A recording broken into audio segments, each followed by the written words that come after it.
সবাইকে স্বাগতম। নমস্কার, আমি রঞ্জিনী আলাপি আসরে। আমার সঙ্গে আছেন একজন নতুন অতিথি। আর তার কথা মনে হলেই আমার মনে পড়ে যায় কবির ভাষায় বলতে, আমি যদি হই ফুল হই ছাটি বুলবুল হাঁস, মৌমাছি হই এক রাস, তবে আমি উড়ে যাই, বাড়ি ছেড়ে দূরে যাই, ছেড়ে যাই ধারাপাত দুপুরের ভূগোলের ক্লাস। না, অবশ্য আমার অতিথি কোনো ভূগোলের ক্লাস কিংবা স্ট্যাটিস্টিক্স এর ক্লাস ছেড়ে যাননি। উনি রীতিমতো স্ট্যাটিস্টিক্স নিয়ে পড়াশুনো করে তার উপরে কাজ করছিলেন। কিন্তু এক দেশ থেকে অন্য দেশে পাড়ি দিয়েছেন, তারপরে ফেলোশিপ নিয়ে কানাডায় গেছেন তার অন্য এক পছন্দের সংস্কৃতি নিয়ে, তার নাচ। ছোটবেলা থেকেই ভীষণভাবে ডিফারেন্ট ক্লাসিক্যাল ডান্স ফর্মস শিখেছেন, সঙ্গে উদয় শঙ্কর ডান্স স্টাইলও রপ্ত করেছেন। তিনি কাজ করেন নানান ডিফারেন্টলি এবলড মানুষদের সঙ্গে, কাজ করেছেন ইতিমধ্যেই ডিমেনশিয়া সাফারদের সঙ্গে। শুনে নেব পুরো কথাই তার মুখ থেকে, কিন্তু কার কথা বলছি তার আগে দেখে নেব।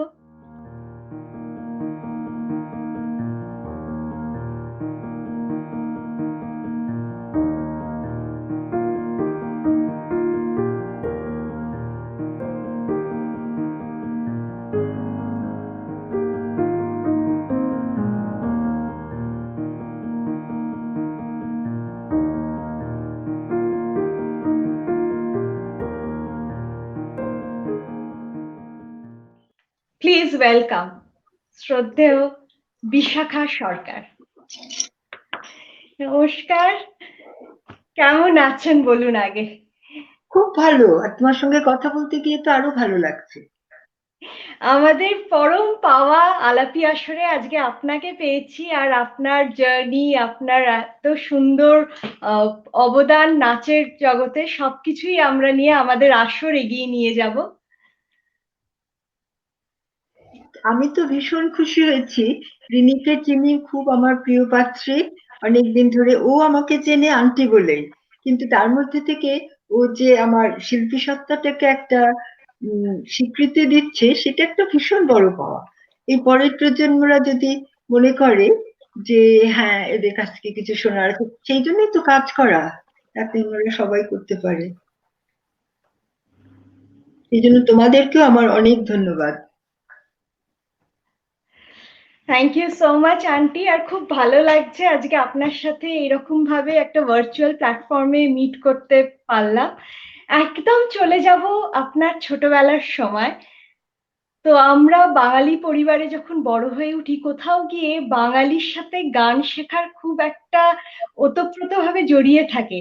তো সেখানে আমার ভীষণভাবে জানতে ইচ্ছে করছে, তার সঙ্গে সব দর্শক বন্ধুদের সাথে ভাগ করেও নিতে ইচ্ছে হচ্ছে, যে সেখানে গান না হয়ে নাচ আপনি পছন্দ করে নিলেন, আর নাচের মধ্যেও ভরতনাট্যম আর আরো অন্য ক্লাসিক্যাল ফর্ম।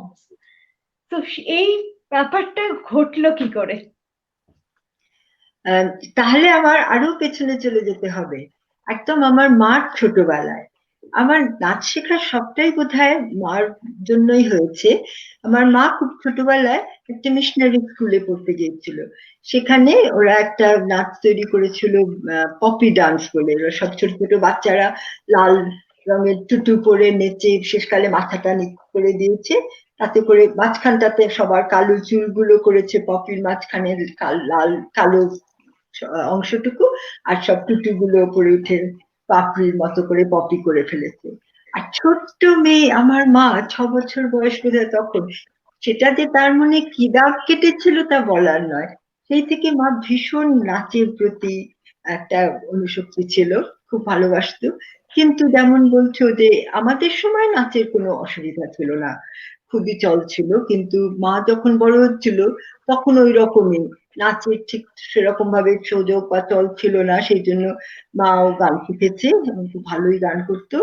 আম, তাই জন্য মা আমাকে আর আমার বোনকে সবসময় নাচার জন্য একটা অনুপ্রেরণা দিয়েছে। তার থেকে আমার নাচটা হলো কিন্তু। আর সেখান থেকেই কি ভরতনাট্যম শেখা শুরু? আমি শুধু ভরতনাট্যম শিখিনি। যা হয় কাছাকাছি, তখন আমরাও ছোট, কাছাকাছি যা স্কুল পাওয়া যায়, যা অ্যাভেলেবল থাকে সেখান থেকেই শুরু হয়। আমাদের বাড়ির কাছে একটা নাচের স্কুল খুললো, ছন্দ ভারতী বলে। সেখানে মণিপুরি নাচ শেখাতেন বসন্ত সিং। আমার প্রথম নাচ শেখা সেইখানেই, সেই স্কুলে। তার আগে অবশ্য আমার দিদি, আমার মামাতো দিদি, মামাতো দিদি নাচতে পারতো। সেই আমাদেরকে দেয়ালের কোণায় নিয়ে গিয়ে বলেছে, মাথাটায় ধার থেকে ধার কর, তাহলে পরে নড়তে পারবে। সেই সমস্ত ছোটখাটো শিখেছি, কিন্তু ফর্মালি শিখিনি। বসন্ত সিং এর কাছে আমার প্রথম নাচ শেখা, সেটা ছিল মণিপুরি। তারপরে নানা রকমের নাচ শিখলাম, সেই নাচ স্কুলে কিছুদিন করলাম। ওখানে শেখার সঙ্গে সঙ্গে উনি মাস্টারমশাই ভীষণ ভালোবাসতেন শো করতে, চারিদিকে ওরকম ছোটবেলা থেকে শো করে চলতাম। আর আমি একটু লম্বা ছিলাম বলে বেশ সখীর দলে খুব ভালো করে ভিড়িয়ে দেওয়া যেত, আর একটা লোক করে গেল করে, এরকম বাইরে নাচতাম আর ওখানে স্কুলে শিখতাম। তারপরে শিখলাম আমি গিয়ে সুরতীর্থে। তার আগে অবশ্য আমার মা খুব ক্রিয়েটিভ ডান্স ভালোবাসতেন সবসময়। যেখানে ছোটরা রূপকথার গল্প শুনে ঘুমোয়, আমার মা আমাকে সবসময় নানা রকম নাচের গল্প বলতো, এবং বিশেষ করে উদয় শঙ্করের নাচের কথা। আর খুব ছোটবেলাতেই আমাকে নিয়ে গেছে নিরন ফায়ারে দেখতে উদয় শঙ্করের নাচ। তার উদয় শঙ্কর, অমলা শঙ্কর দুজনেই নেচেছেন তখন। এবং অনাদি প্রসাদ ছিলেন, উনিও অপূর্ব নাচতেন।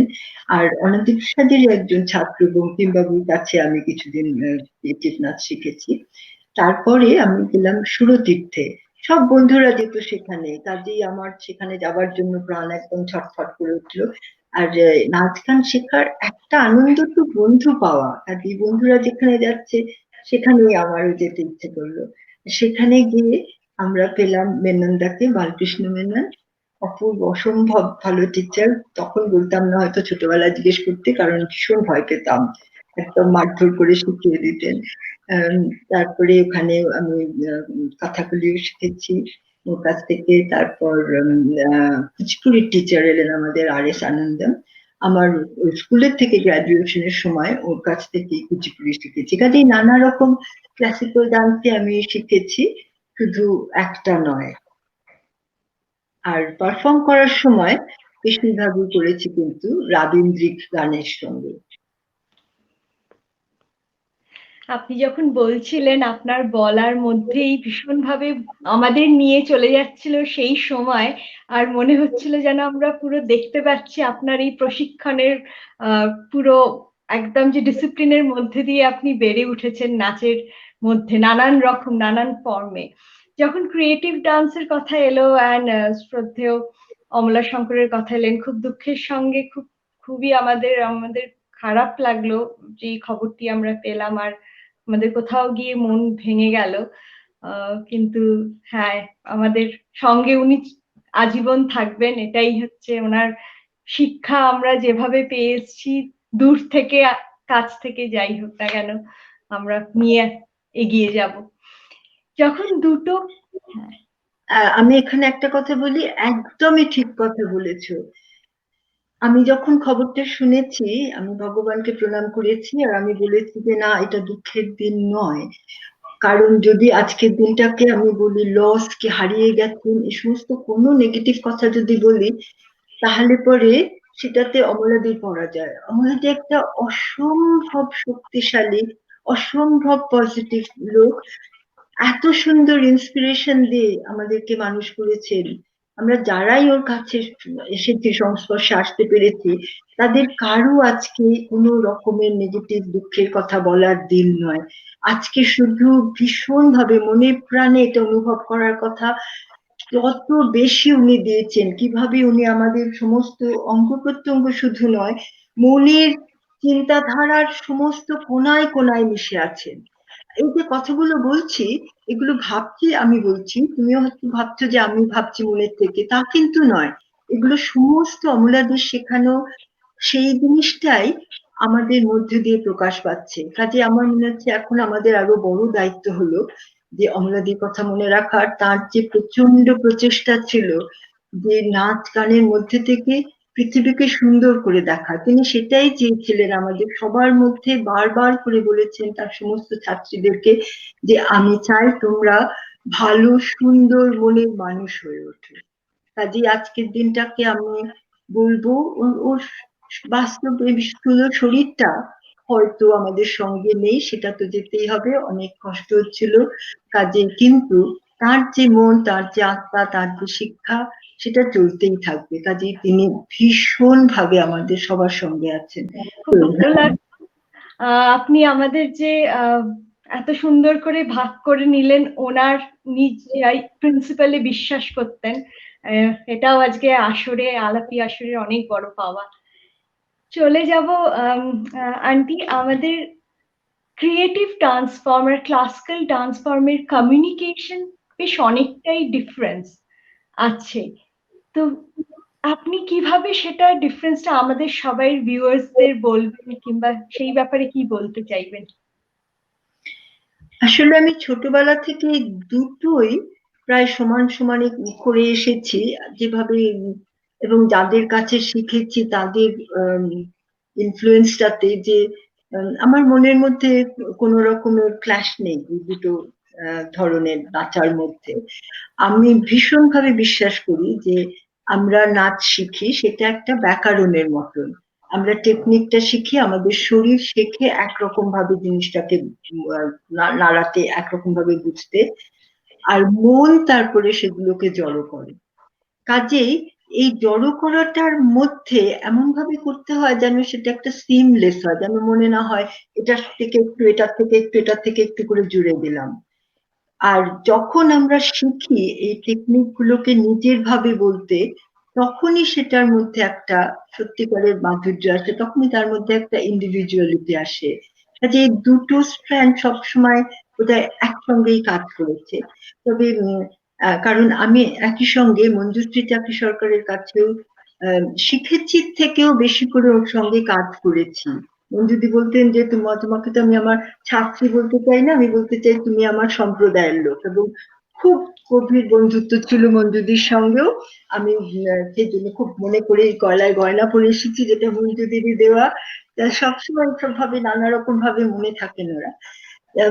চিন্তাধারাটার মধ্যে রাবীন্দ্রিক নাচের জন্য বিশেষ করে খুব মঞ্জুদির প্রভাব আছে। আর ভেরি ফর্চুনেট, কালকে অমলের নানা রকমের ইন্টারভিউ করছিলাম, শুনছিলাম, দেখছিলাম নানা জায়গায়, সেখানে দেখলাম এক জায়গায় উনিও এই কথাটার একটা উত্তর দিয়েছেন যে রাবীন্দ্রিক আর ক্রিয়েটিভের মধ্যে কোথায় তফাৎ আছে। তুমি অবশ্য জিজ্ঞেস করছো যে ক্লাসিক্যাল ফর্মের সঙ্গে ক্রিয়েটিভের কি তফাৎ। ক্লাসিক্যাল ফর্মে একটা কি করা হয় যে অনেক বেশি লিটারাল ইন্টারপ্রিটেশন হয় প্রত্যেকটা কথার। আর আমাদের এখানে ক্রিয়েটিভ ডান্সের উদয়শঙ্কর স্টাইলে মোস্টলি আমরা সবসময় নতুন মিউজিক করে করেছি। নাচটা যেমন ভাবে এগোচ্ছে সেই সঙ্গে সঙ্গে মিউজিকটা হচ্ছে, একটা সেট মিউজিকের মধ্যে যে নাচটাকে বসাতে হবে তা নয়, তেমন ভাবে নাচটাও চলছে, নাচের সঙ্গে সঙ্গে বাজনাগুলো তৈরি হয়েছে।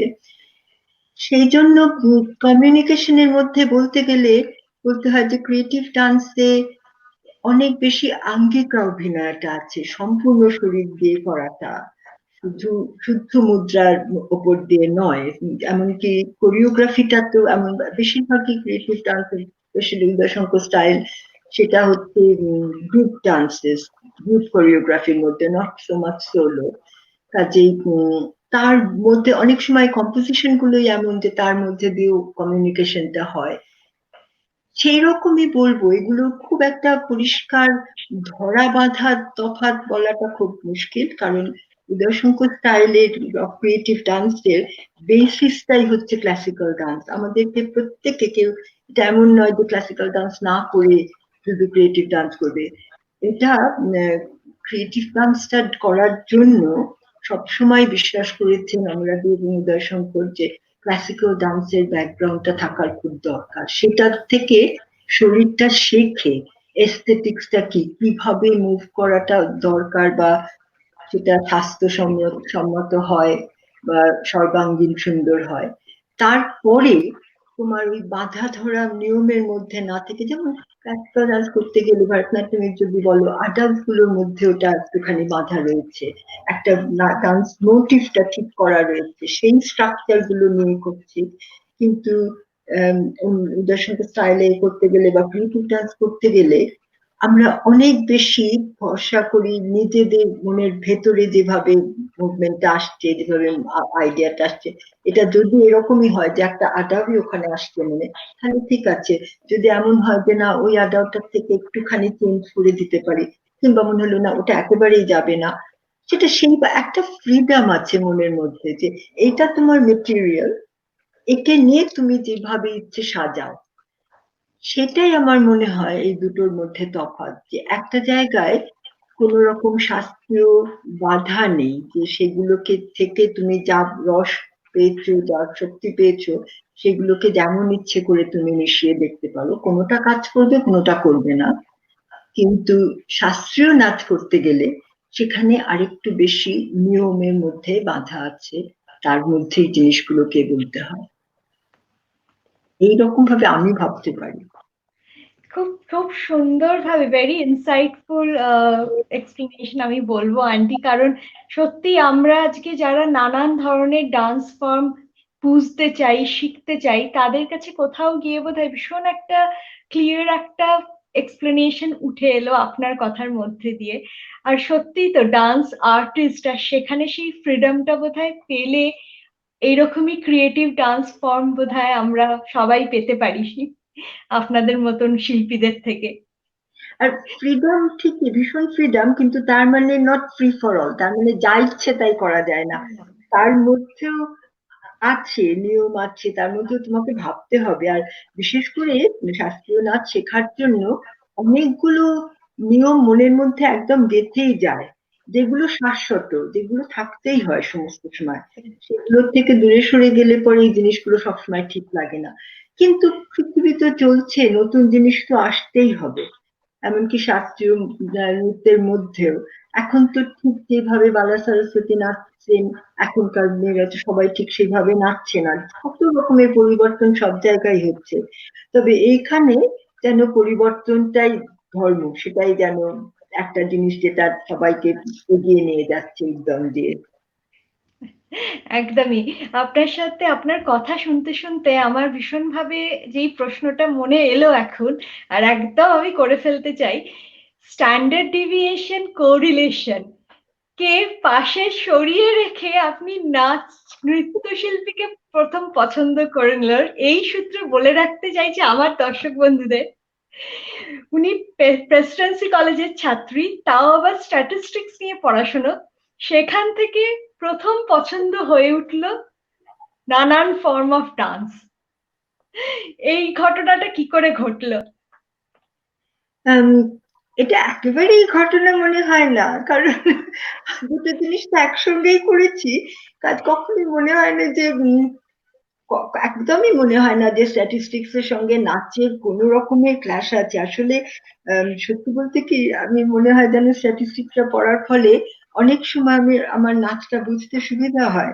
আবার নাচতাম বলে আমার অনেক সময় স্ট্যাটিস্টিক্সও মনে হচ্ছে বুঝতে সুবিধা হয়েছে। যেমন যখন 3 ডাইমেনশন, 4 ডাইমেনশন বা বিয়ন্ড 3 ডাইমেনশনের কথা উঠেছে, তখন অনেক সময় আমাদের ক্লাসের বন্ধু টন্ধুরা বলতো এটা আবার কি, সে কি করে হয়, 3 ডাইমেনশন কি করে হতে পারে। কিন্তু আমার একদম কোনো প্রবলেম হতো না, আমি ভাবতাম যে হ্যাঁ 3 ডাইমেনশনের উপরে তো আছেই, ধর নাচে প্রোডাকশন করতে গেলে লাইট একটা ডাইমেনশন, কস্টিউম একটা ডাইমেনশন, সে তো অনেকগুলো হতেই হবে। সেরকম কোনো মুশকিলই হতো না। আবার যখন নাচ দেখতে গেলে পরও এই যে বলছো তুমি স্ট্যান্ডার্ড ডেভিয়েশন বা মিন, এগুলোও কিন্তু তার মধ্যে এসে যায়। চিন্তাটাই ওইভাবে আসে যে ও আচ্ছা এটা করছে, এইটুকু রেঞ্জের মধ্যে ডিফারেন্স যদি হয় তাহলে ঠিক আছে, তার থেকে বেশি করলে কিন্তু জিনিসটা ঠিক হবে না মনে হচ্ছে।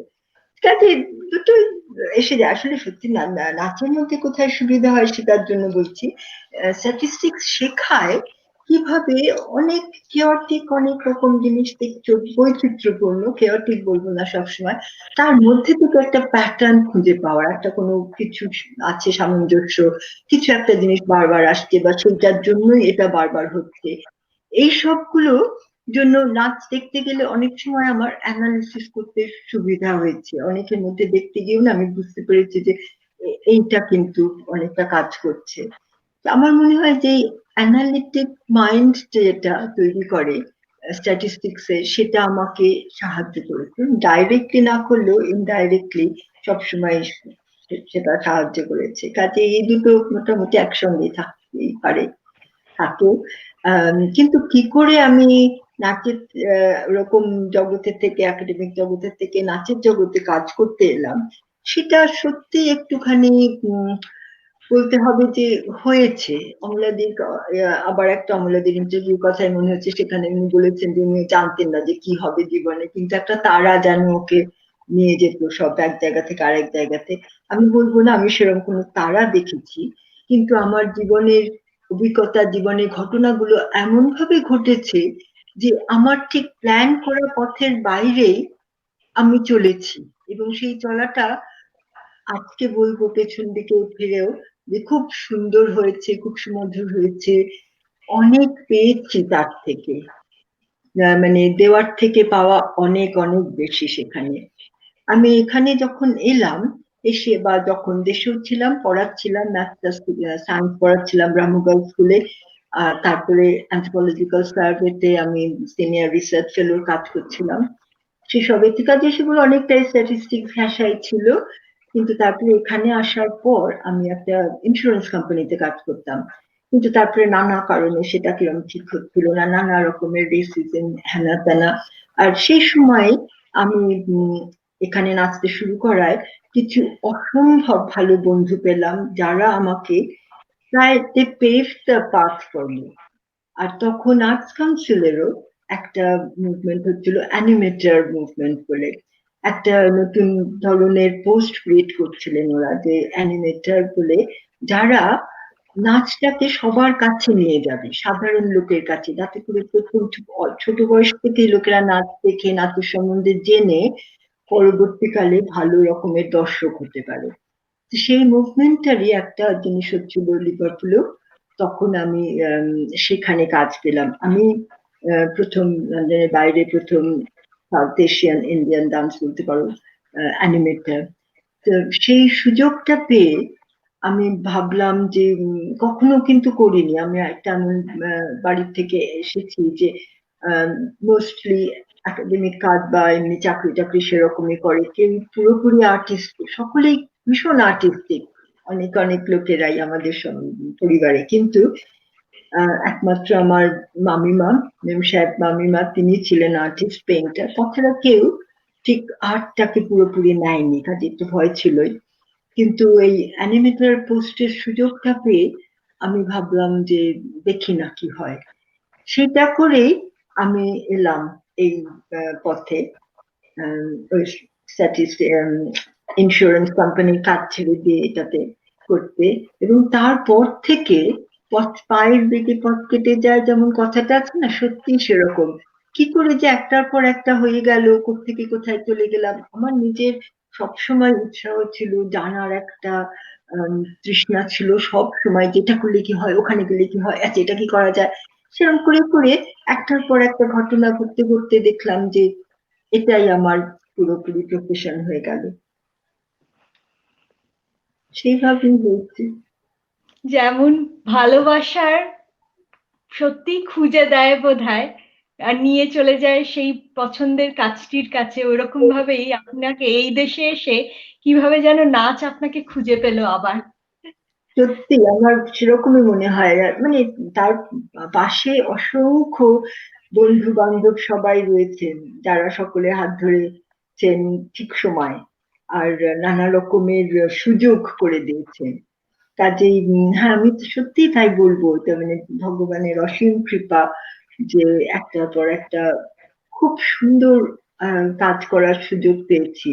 তাতে করে মানে মন প্রাণ ভরে গেছে, অনেক কিছু শিখেছি, অনেকটা এগিয়ে যেতে পেরেছি, পৃথিবীকে, জীবনকে অনেক অনেকটা বড় ভাবে মনে হয় যেন জানতে পেরেছি। আর তার সাথে আমরা হয়েছি সমৃদ্ধ আপনার দ্বারা। আমার দ্বারা না, তোমাদেরই সেটা, সেটা তোমাদের ক্রেডিট। তোমাদের মনগুলো ওরকম নেবার মতন আছে বলেই, আমি তো শুধু করে গেছি। এখন এখন কারেন্টলি আপনি তো অনেক ক্রিয়েটিভ ডান্স প্রজেক্টস নিয়ে কাজ করছেন, তো সেই ইন্সপিরেশন কিভাবে, মানে এই শুরুটা কিভাবে হলো, কে আপনার ইন্সপিরেশন? ইন্সপিরেশন না কোথা থেকে যে কখন আসে একদম বলতে পারবো না। যে কোনো জিনিসের থেকে হঠাৎ এরকম একটা এসে যায়। তবে আমি কয়েকটা চেষ্টা করবো তোমাদেরকে গল্প বলতে। যে যেমন আমার কিছুদিন আগে আমার একজন বন্ধু আমাকে বললো, যে একটা কথায় কথায় বললো যে তুমি যা নেচেছো, যত নাচ তৈরি করেছো সবই কিন্তু তোমার করা, তুমি ওরকম ইনহেরিট করোনি যে এই নাচগুলো। যেমন একটা ক্লাসিক্যাল রেপার্টরিতে শাস্ত্রের একটা মার্গ আছে, সেটাই তুমি শেখো, নানা রকমের নাচগুলো তার নানা রকমের কোরিওগ্রাফি। কিন্তু আমার ক্ষেত্রে যে নাচটা নাচতে ইচ্ছে করেছে আমাকেই তৈরি করে নিতে হয়েছে। তা তার থেকে আমার মনে হলো যে তাহলে বোধহয় কি করে নাচগুলো তৈরি হয় সেই গল্পটা একটা বলার মতনই গল্প। আহ, তারপর আরেকটুখানি বলছি আমার পথটার কথাও। প্রথমে যখন আমি ওই অ্যানিমেটর হয়ে শুরু করলাম, আর্টিসাইড ডান্স, ডান্স ছিল তার নাম। সেখান থেকে প্রথমে কাজ করেছি কয়েকটা বাচ্চাদের স্কুলে, একদম নার্সারি স্কুলে। সেখানে গিয়ে কিছুটা করলাম। আর তখন কি তারপরে এই দেশে একটা মাল্টিকালচারাল এডুকেশনের খুব বড় আম, একটা মুভমেন্ট চলছিল। খুব, সেটা নিয়ে অনেক অ্যান্টি রেসিস্ট কাজ বা মাল্টিকালচারাল এডুকেশন এগুলো খুব হচ্ছিল। তার জন্য নানা রকমের স্কুল কলেজ থেকে আমাদের ডাক আসতো, বিশেষ করে যারা ভারতীয় নাচটা নিয়ে চর্চা করছে। আর কাজে একের পর এক স্কুল টুল গুলোতে গিয়ে তাদের কাছে যেন একটা ব্যারিয়ারটা ভাঙতে হতো যে হ্যাঁ, সব রকমের কালচারই নেওয়া যায়, নানা ভাবে শেখা যায়। তাদেরকে উৎসাহিত করা বা তাদেরকে নানা রকম লোকের সঙ্গে মেশার অভিজ্ঞতাটা দেবার জন্য খুব এই প্রচেষ্টাগুলো চলছিল। সে নানা জায়গায় সেইভাবে কাজ করেছে। আর কাজ করতে গেলেই তখন দেখা যায় যে তুমি যদি ধারাবাঁধা পথে সেখানে যেতে চাও তাহলে তারা কিচ্ছু বুঝবে না। তারা খালি ভাববে এটা ওটা ওদের, ভীষণ এদের ওদের একটা ডিফারেন্স হয়ে যায়। কাজে আর বিশেষ করে ছোটদের শেখাতে গেলে এমন ভাবে করতে হবে যেটাতে সবারই মনে হবে এটা আমার। কাজে সেখানে একটা নতুন ভাবে জিনিসগুলোকে দেখার, নতুন ভাষা ব্যবহার করার একটা অভ্যেস হলো। যে গল্পগুলো বাছা, কিরম গল্প বাছা যায় যেটা can transcend from one culture to another. এমন কিছুই করতে হবে, নাহলে যদি শুধু গিয়ে আমি বলতে থাকি যে আমি এই করতে পারি, আমাদের দেশে এই হয় ওই হয়, তাহলে একটু পরে লোকে আর শুনবে না। তো সেখানে একটা আমি শিখলাম কি করে খুঁজতে হয় এমন মেটেরিয়াল, এমন কিছু জিনিস যেটা সবাই মিলে একসঙ্গে শেয়ার করা যায়। তারপরে ওই যে মার্সিসাইড আর্টসে কাজ করতাম বলেই ওখানে তখন নতুন করে একটা পোস্ট হলো যে ডান্স অ্যান্ড ডিসেবলড কমিউনিটির জন্য কিভাবে আর্টের মধ্যে দিয়ে আহ, তাদের জন্য কি করা যায়। তো সেটার থেকে আমার খুব সুন্দর সুন্দর অনেক বন্ধু হয়ে গেল, তারা এসব নিয়ে কাজ করছে এবং তারা তারা নানা রকম তারা নিজেদের ডিসেবিলিটির সঙ্গে জীবন কাটাচ্ছে এবং অসম্ভব সুন্দর কাজ করে চলেছে। তার থেকে বেশ একটা সময় আমারও মনে হলো যে আমার নাচের কোনো মূল্যই নেই শুধু যদি আমি একরকম লোকেদের জন্য করি, এটা সবার জন্য। আমার যে আনন্দ হয় নেচে, আমি সেই আনন্দটা সবার সঙ্গে শেয়ার করতে চাই। কাজে একটা পিরিয়ড আমি কিছুটা করলাম আহ, নানা রকমের অর্গানাইজেশনে গিয়ে এখানে লোকেদের নানা রকমের ডিফিকাল্টির মধ্যে থেকে গিয়ে নতুন ভাবে শিখতে হচ্ছে কিভাবে নতুন করে করা যায়। ডিসেবিলিটিটাকে ডিসেবিলিটি না ভাবতে, এটা একটা ডিফারেন্টলি এবল, যেমন বলেছো তোমরাও, সেরকম কাজ কিছু করলাম। তারপর থেকে আবার নিজেও যেমন বয়স বেড়ে যাচ্ছে, আমি ভাবলাম আচ্ছা সত্যি কি করা যায়। যখন আমার 50 বছর বয়স হলো তখন ভাবলাম যে না, একটা অন্য রকমের নাচতে হবে। দেখা যাচ্ছে বৃহৎ রসের উপরে কি নাচা যায়, অনেকদিন তো সুন্দর হয়ে নাচা টাচা গেল, কি করা যায়। তখন একটা রকম করে প্রজেক্ট করলাম। এইরকম ভাবে নানা রকম অধ্যায়ের মধ্যে দিয়ে গেছি এবং নানা রকম ভাবে হয়েছে। আবার কিছু কিছু নাচ তৈরি হয়েছে যেগুলো অনেক দিন ধরে করেছি, এখনো করে চলেছি। সেরকমই একটা গল্প বলছি ইন্সপিরেশনের কথাতেই। আম, এটা আমি আমি এই পটভূমিকাটা একটু বলে নিলাম, না হলে পরে আম, এটা একটু বোঝাতে মুশকিল হতো কেন, কোথায় গেছি কি করতে। তো এই গল্পটা শুরু হলো, আমার এক বন্ধু কলকাতায় গিয়েছিল একটা কবি সম্মেলনেতে, সেখানে সুনীল গাঙ্গুলির একটা অপূর্ব কবিতা ও শুনে এলো। তারপর আমাকে একটা চিঠি লিখলো যে জানো সেদিন একটা কবিতা শুনেছি, তোমার কথা খুব মনে হলো। আর বললো ঠিক কথাগুলো সব মনে নেই, এরম ধরনের একটা কবিতা। কবিতাটা তো ভীষণ ভালো লেগেছে। তারপরে আমি যাচ্ছিলাম লন্ডনে একটু কাজ করতে, তখন আমি কবিতাটা সঙ্গে নিয়েই গেছি, ব্যাগের মধ্যেই আছে। কাজটা করতে গিয়েছিলাম আমি আমার বন্ধু স্ট্যানলি হ্যামিল্টনের সঙ্গে দেখতে একটা কেয়ার হোমে। ও নানা রকম কাজ করতো বয়স্ক লোকেদের জন্য, এবং আমি ভাবলাম সেটা তাহলে কি করে করা যায়, বসে আছেন বা একটা কেয়ার হোমের মধ্যে রয়েছে, সেখানে কি নাচা যায়। আমি যা ব্যাকগ্রাউন্ড নিয়ে এসেছি, আমি নাচ করতে যা বুঝতাম সেটা স্টেজে যা নাচ হয়। কাজে তার থেকে কি করে নাচটা মানুষের দৈনন্দিন জীবনে নানা রকম ক্ষেত্রে নিয়ে যাওয়া যায়, এবং তার থেকে অপূর্ব আনন্দ পাওয়া যেতে পারে কিছুক্ষণের জন্য, সাময়িক হলেও সেই আনন্দের একটা অনেক বড় মূল্য আছে। সেই সবগুলো শুনেওছি ওর কাছে, আমিও নিজে বিশ্বাস করতাম কিন্তু জানতাম না। আমি ওর সঙ্গে গেছি দেখতে ও কি করে কাজ করে। সেখানে করলাম আমি ওদের সঙ্গে ওয়ার্কশপটা। হবার পরে ও বললো যে এই আমার বন্ধু, ও নাচে। তখন সেখানকার সবাই বললেন যে তুমি তাহলে আমাদের একটু নেচে দেখাও। আর আমি ভাবছি কি যে আমি তো কোনো বাজনা টাজনা কিচ্ছু আনিনি, কি নাচবো। কিরম আমরা ভীষণ ডিপেন্ডেন্ট নাচার জন্য, বাজনা চাই, এটার জন্য পোশাক চাই, এটার জন্য লাইট চাই, এখানে পর্দা চাই। তখন আমি বললাম না, একটু আটপৌরে নাচ বলে কিছু তৈরি করতে হবে, যা যেখানে সেখানে করা যায়, সুন্দর তাও থাকবে সেটা, কিন্তু যেখানে সেখানে করা যায়। কি করবো, হঠাৎ কবিতাটার কথা মনে পড়ে গেল। তখন আমি সেই কবিতাটা বের করে আহ মোটামুটি রেখে রেখে তার কথাগুলোর থেকে বলে বলে সেই কবিতাটা নিজের মতো সাজিয়ে একটা নাচলাম ওদের জন্য। তা ওদের ভীষণ ভালো লেগেছিল সেটা। আমারও অভিজ্ঞতাটা খুব ভালো লেগেছে। তারপরেই আবার আমি লন্ডন থেকে ছুটে গেলাম স্কটল্যান্ডে। সেখানে আমি দেখা করতে গেলাম একজন কবির সঙ্গে, যার সঙ্গে আমার দেখা হয়েছিল ইটালিতে। কারণ সেখানে আমি গিয়েছিলাম একটা কনফারেন্স, এখানে আমরা আহ, অনেকেই কাজ করতাম। কমনওয়েলথ ইনস্টিটিউট বলে একটা ইনস্টিটিউট ছিল, সেখান থেকে তারা ডান্সার বা আর্টিস্টদেরকে, ভেরিয়াস কাইন্ডস অফ আর্টিস্টকে পাঠাতো নানা রকম জায়গায়। তাহলে একবার তারা আমাদেরকে পাঠালো ইটালিতে। ওখানে একটা কমনওয়েলথ কনফারেন্স হচ্ছিল। সেইখানে গিয়ে আমার এই কবির সঙ্গে আলাপ হয়েছিল, কেনেডিয়ান কবি রবার্ট ব্রিংহার্স। ভীষণ ভালো লেগেছিল তার কবিতা। তিনি তখন ছিলেন স্কটল্যান্ডে একটা রেসিডেন্সিতে। তো আমি তার সঙ্গে দেখা করতে গেলাম, গিয়ে খুব উৎসাহিত হয়ে বলেছি, জানো আমাদের এরকম একটা কবিতার, আমাদের দেশের এক কবির একটা কবিতা পেয়েছিলাম, আমার খুব ভালো লেগেছে। তো তখন উনি বললেন যে আমাকে দেখাবে।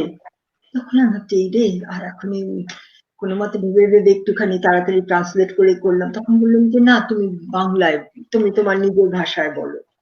আমি বললাম তাহলে আপনি তো বুঝতে পারবেন না। বললো না, কিন্তু নিজের ভাষায় কথা বলার মধ্যে আরেকটা অন্য রকমের উৎসাহ আসে, অন্য রকমের জোর আসে, এনার্জি আসবে।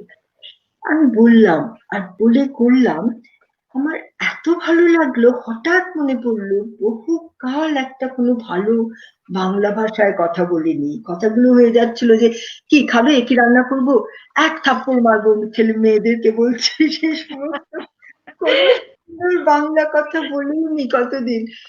খুব ভালো লাগলো। তারপর ভাবলাম না, তাহলে এটাকে একটা সত্যি আরেকটু ফর্মালাইজ করে এটা একটা নাচের মধ্যে তৈরি করা যায় বলে, তখন আমি একটু আরেকটু ভালো করে ট্রান্সলেট করলাম, নানা রকম লোকেদের সঙ্গে কথা বলে। প্রত্যেক সময় ট্রান্সলেশনটা নাচছি আর একজন প্রশ্ন করছে যে এটা কেন। তখন মনে হলো তাও তো, তখন আবার আরেকটা শব্দ বদলে গেল সেখানে। কারণ ট্রান্সলেশন তো সোজাসুজি করা যায় না, কত গভীর ভাব থাকে একটাতে। সেরকম করতে করতে একসময় আমার এক জায়গা থেকে ডাকলো, ম্যানচেস্টার থেকে ডাকলো, যে সেখানে একটা ওদের টাউন হলে কোনো অনুষ্ঠানে নাচতে। আমি ভাবলাম সেটাই নতুন নাচ, এটাই করি, কি হবে এটা। ইচ্ছে করছে করতে, কিন্তু কি করে করবে, একটু বাজনা ওখানে ভীষণ দরকার। করবো ভাবতে ভাবতে কি বাজনার চেষ্টা করি, যেমন আমরা সবাই করি, তোমরাও জানো। এই রেকর্ড খুঁজছি, ওই রেকর্ড খুঁজছি, কোথা থেকে এটার সঙ্গে ওটা জুড়ে কি করা যায়।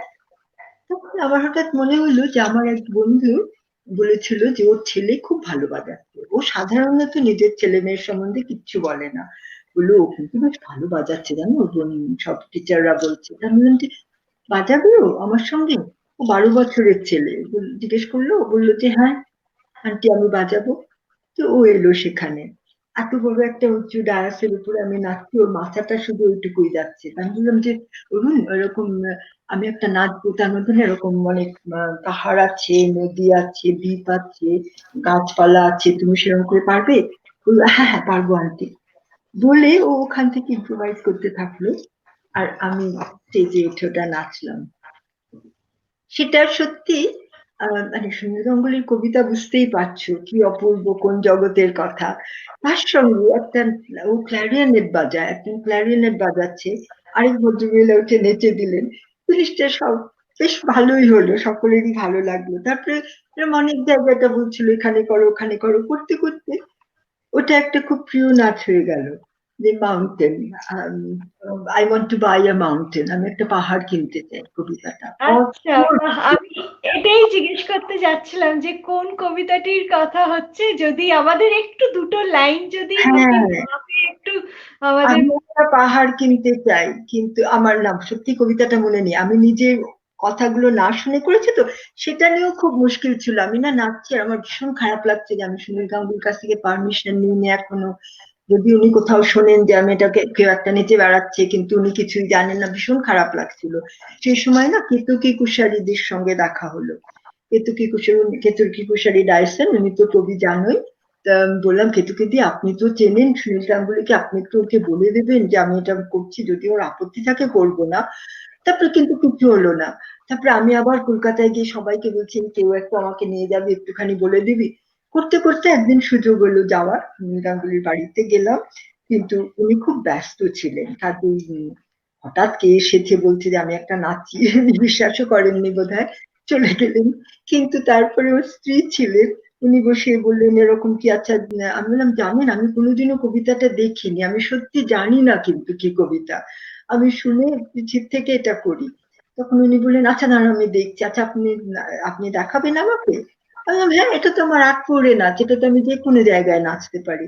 বলে আমি তখন না ওর জন্যই করলাম। আর আমার মনে আছে উনি কিরকম চোখে জল নিয়ে বললেন যে ওর খুব ভালো লেগেছে। কিন্তু উনিও খুঁজে দেখলেন, তক্ষুনি পেলেন না কবিতাটা, তা বললেন যে না আমি বলবো ওকে। যাই হোক হলো, আমি বললাম যে যাকে, আর হলো না সুনীল গাঙ্গুলির সঙ্গে দেখা, কিন্তু যাই হোক আমি বলে এসেছি অন্তত ওকে যে আমি এটা করেছি।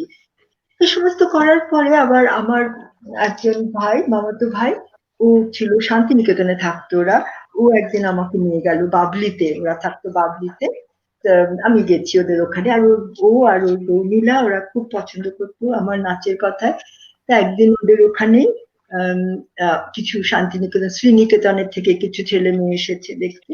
তো সেখানে ও বললো যে প্লিজ মিনুদি তুমি ওটা একটুখানি দেখাও। আমি বললাম ঠিক আছে, শান্তিনিকেতন থেকে এসছি, এটা কি দেখাচ্ছি, যাকে দেখাই। উম, কারণ এটার সঙ্গে আমার অমলাদিরও খুব যোগাযোগ আছে, আমি বলবো সেটা। তো, তখন না আহ, আমি তখন করছি, নাচছি, আর ঠিক সন্ধেবেলা সূর্যাস্ত হচ্ছে আস্তে আস্তে, হঠাৎ দেখি কেউ একটা আলোড়ন, যারা বসে আছে তারাও একটু নড়ে চড়ে বসলো, এরকম করে কিছু অতিথিরা আসছেন ওদিক থেকে, একটা দল এলো। আর কে এলেন তাতে জানো তো? সুনীল গাঙ্গুলি, কাজের সঙ্গে সমস্ত বন্ধু বান্ধব নিয়ে। আমি না মানে আজকে বলতেও কিরম লাগছে যে আমি কতবার চেয়েছি ওকে একবার দেখাতে, এটা কখনো হয়নি। ঠিক তখন একটা গোধূলি মুহূর্ত মতন সুন্দর আলো, একটা রকম নালা ঘর মতন ওদের ছিল, সেখানেই বসার জায়গা, সেখানে উনি এলেন। আমি না জানি না আমি থামিয়ে দেবো নাচটা নাকি, কিন্তু মানে আমি করে গেলাম। আর মানে টু মাই গ্রেটেস্ট স্যাটিসফ্যাকশন যে আমি ওটা ওর সামনে তখন ওটা নাচতে পেরেছি। এটা খুব সহজ নাচ কিছুই না, কিন্তু আমি একটুখানি অমলাদির কথা বলে এটা, না অমলাদির কথা বলেও শেষ করলে হবে না, কিন্তু সেটা বলতেই হবে। আমি এটা করার পরেই তো খুব ভয় পেয়েছি যে এটা কি করছি, আমার একটা ইংরেজি কথা বলে তুলে নিজে নিজে বানিয়ে টানিয়ে, এরকম অমলাদি নিশ্চয়ই পছন্দ করবেন না, বলবেন যে কি করছো বিশাখা, এই সমস্ত উল্টো পাল্টা। যাই হোক, তাও যখন যাইতাম অমলাদির কাছে তো যেতেই হয়। অমলাদির কাছে গিয়ে বললাম, অমলাদি আমি না একটা নাচ এরকম তৈরি করছিলাম, এরকম দেখাবো? হ্যাঁ হ্যাঁ দেখাও। বলে আমি দেখাতেই আমি বিশ্বাস করতে পারিনি যে এই নাচটা অমলাদির এত ভালো লাগবে। আমি ভয়ে ভয়ে দেখাচ্ছিলাম, সত্যি আমার সেই মোমেন্টটা মনে পড়ছে, জয় জয়ন্তীতে অমলাদির কাছে নাচছি এটা, আর কেউ ছিল না সেখানে। যে আমি ভাবছি যে নিশ্চয়ই এটা একটা অপছন্দ করবেন অমলাদি, কিন্তু যাই হোক ভালো খারাপ আমার দেখাতেই হবে, বলতেই হবে যে আমি এটা করছি। তখন বললেন যে কি ভালো লেগেছে আমার বিশাখা, এটাই নাচ, এটাই creative dance, this is true Uday Shankar style. শুধু আমার রিগ্রেট যে আমি না জোর করে বলিনি অমলাদিকে যে অমলাদি কেন বলছেন এটা উদয়শঙ্কর স্টাইল, কোথায় আপনি দেখলেন এটা কি হয়েছে? খালি বললেন আচ্ছা মোমো দেখেছে, আনন্দ দেখেছে এই নাচটা, তুমি জানো এটাই একদমই, তুমি ওটা দেখাতেই হবে এরকম করে। কারণ আমি জানি যে এটা বলেছেন, তারপরেই আমার দেখা হলো আনন্দের সঙ্গে পার্ক স্ট্রিটে। সেখানে ও বললো যে কি তুমি কি সব নাচ দেখিয়েছো মাকে, মা এরকম আমাদের মাথা খারাপ করে দিচ্ছেন, সেটা উদয়শঙ্কর স্টাইল বলে। এখনো মনে আছে কথাটা, কারণ সেই আমার আনন্দের সঙ্গে শেষ দেখা। যাই হোক, সেই নাচটা তার থেকে বুঝতেই পারছো এইরকম ভাবে না এক একটা কাজের উপরে ইন্সপিরেশন কোথা থেকে আসে তুমি জানো না, কিন্তু একটা জিনিস হলো তার উপরে লেয়ার আপন লেয়ার নানা রকম অভিজ্ঞতা চলতে থাকছে। একদিনের থেকে আরেকদিনের কথা, আরেক দিনের অভিজ্ঞতা সমস্ত দিয়ে দিয়ে জিনিসটা আরেক রকম তৈরি হয়ে যায়। তারপরে লাস্ট কথাটা যেটা বলবো, রিসেন্টলি বছর দুয়েক আগে আহ, এখানকার সাউথ ব্যাংকে একটা ফেস্টিভ্যাল করছিল ওরা। সেটার নাম ছিল বোল্ড। আর সেখানে ওরা যারা ম্যাচিউর ডান্সার্স আর্টিস্ট, ডান্সার শুধু নয় করছে, তাদেরকে নিয়ে সেলিব্রেশনটা ছিল। এবং মানে আমার অসীম সৌভাগ্য যে আমার কাছে একটু খবর এলো কিছু করবো কিনা, তখন বললাম যে ঠিক আছে, আমি তাহলে আমার রেট্রোস্পেক্টিভ মতন আমি করবো যে নাচগুলো। আর আমি সেখানে সেই প্রোগ্রামটাতে করেছিলাম শুধু যে নাচগুলো আমি আমার দুটো নি অপারেশন হয়ে যাবার পরে নেচেছি, এরকম নাচ। মানে সেটাই করা উচিত। সেটা করতে গিয়ে ভাবলাম যে লাস্ট নাচটা এইটা করব, মাউন্টেনটা সকলেরই ভালো লাগে করব বলে, তখন আমি আবার অরুণকে জিজ্ঞেস করলাম বাজাবে। কারণ এতদিনে সেই 12 বছরের ছেলেটি অনেক অনেক নাম করেছে। তার নাম অরুণ ঘোষ, ক্লারিনেট বাজায়, খুব বাহ! খুবই প্রিয় মিউজিশিয়ান অনেক লোকের, সকলেই এখন অরুণের নাম সব অনেকেই জানেন, বিশেষ করে সাউথ ব্যাংকের ওরা সকলে খুব পছন্দ করে।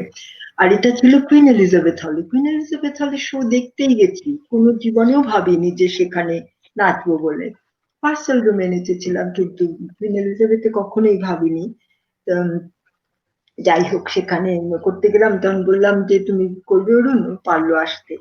আর সেখানে নাচলাম। আমার সেখানে ইন্ট্রোডাকশন এটাই বলতে হলো যে একদিন যখন ওর 12 বছর বয়স ছিল, একদিন প্রথম যেদিন আমি ওকে দেখেছিলাম নাচতে, সেদিন আমার ভীষণ ভরসা ছিল, কনফিডেন্স ছিল আমার শরীরের ওপরে, নাচের ওপরে, যে what ever he plays I be able to carry it fine. আজকে আমার সেই সাহস নেই এখানে এসে দাঁড়াতে, সত্তর অর্ধে। আজকে আমি মানে ভরসা করছি যে অরুণের বাজনাটাই আমাকে ক্যারি করবে। আর সত্যিই বোধহয় তাই করলো। কাজে এইভাবে এক একটা গল্প, এক একটা নাচ তৈরি বা নাচ, it's not just an isolated event, it's not just একটা জিনিস হয়েছে শেষ হয়ে গেছে। এটার সঙ্গে দেখলে তো আমার জীবনের নানা রকমের পথ চলাটা তার সঙ্গে সমস্ত জড়িয়ে রয়েছে, সব আমার মিলে না। ভীষণভাবে মনে হলো আন্টি আপনার বন্ধুটি দিয়েছিলেন, কবিতাটির কথা বলেছিলেন, আপনার কথা মনে করে আপনাকে চিঠি লিখলো, আর সেখান থেকে আজকে অ্যাবসলিউটলি একটা ম্যাজিক ক্রিয়েট হলো। আর সেখানে সেখানে আপনার কত মনের ইচ্ছে পূর্ণ হলো, মানে গুলো সত্যি। রকমের বাবু। তার নাম স্বপ্না গুহ। আচ্ছা, বাহ, খুব খুব ভালো লাগছে আজকে আমাদের এই আলাপচারিতার মধ্যে কত গুণী মানুষের কথা উঠে আসছে, কত আন্তরিক মনের কাছের মানুষের কথা উঠে আসছে। এত ভালো লাগছে, কি বলবো। নিশ্চয়ই আমরা এই নাচের একটু অংশটুকু যদি আপনার, আপনি যতটুকু করতে পছন্দ করবেন, না, একটুখানি যদি এটা আমাদের। কোথায় একটুকু জায়গা তো নেই এখানে একদম। আর অন্য সময় আরো একটা নাম করে এখানে নেম ড্রপিং এর মতন, যখন অরুণের বাজনা নেই কিছু না, কিন্তু আমার বাজনা দরকার নাচার জন্য, তখন আমি এটা করি অ্যান্ড্রু লয়েড ওয়েবারের ভেরিয়েশনের সঙ্গে।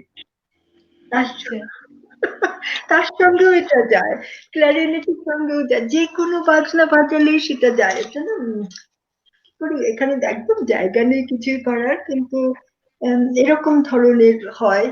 আমি একটা চটি পরে আছি, সেটা খুলেনি, কারণ এখনো খালি পায়ে না হলে নাচতে পারি না। আম,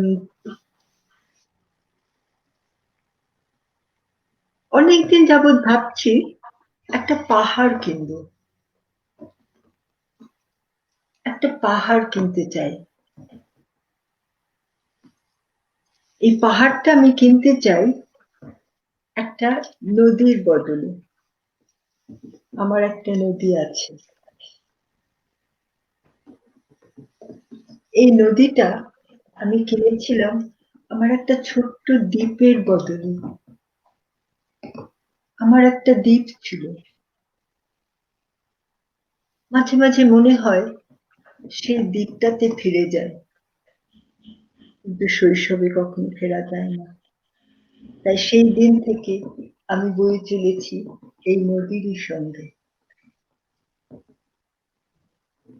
কিন্তু আজ আজ আমি একটা পাহাড় কিনতে চাই।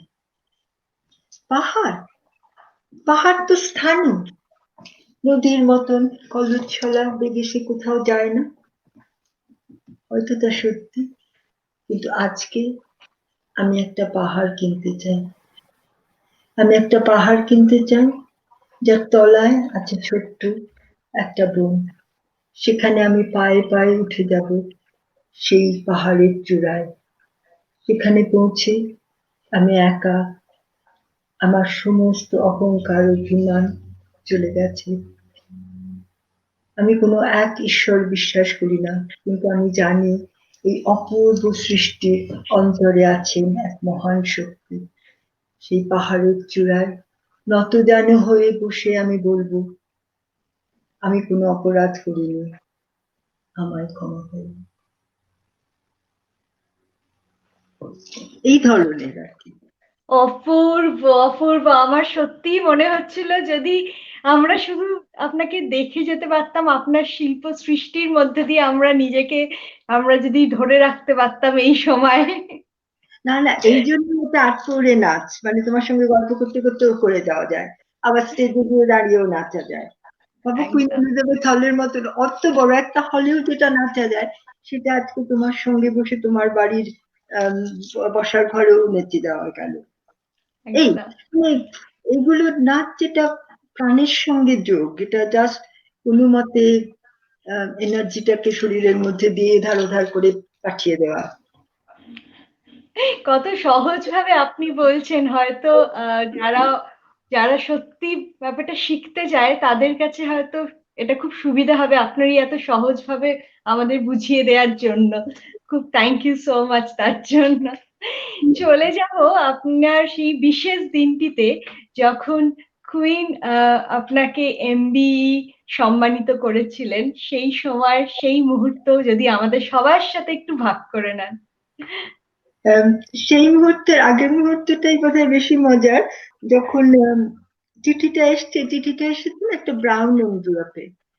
আর আমি দেখেই না ওটাকে সরিয়ে রেখেছি, আমি বলছি, উফ, না, আবার একটা বোধহয় স্পিডিং টিকিট পেয়েছি, উফ, আর ভালো লাগে না।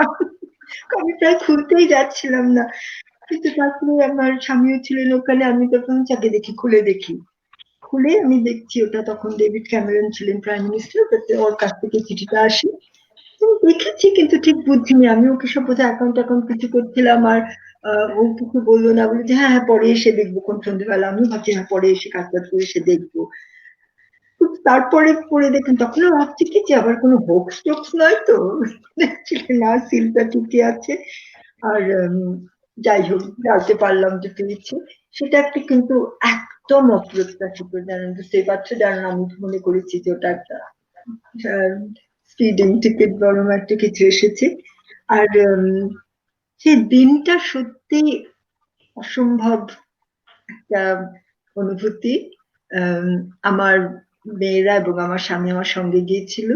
আর যখন আমার মেয়ে, তার আগে আমার মেয়েও, বড় মেয়ে অ্যাক্টিং করে, ও নানা রকম জায়গায় যায়। ও এর আগে একবার গিয়েছিল বাকিংহাম প্যালেসে, সেখানেও দেখেছিল যে প্রিন্স অ্যান্ড্রু সাঁতরে গাড়িটা নিয়ে বাকিংহাম প্যালেসের ভেতরে ঢুকে গেলেন। সেই থেকে ওর খুব ইচ্ছে ছিল। কাজেই ওই দিনে ও আমাদেরকে গাড়ি চালিয়ে নিয়ে গেল। ভীষণ খুশি হয়েছে যে বাকিংহাম প্যালেসের গেটের মধ্যে দিয়ে ওর গাড়িতে করে সুন্দর নিয়ে গেল আমাদেরকে। আর আমি, আমার স্বামী, আমার ছোট মেয়ে, আমরাও ছিলাম ওখানে।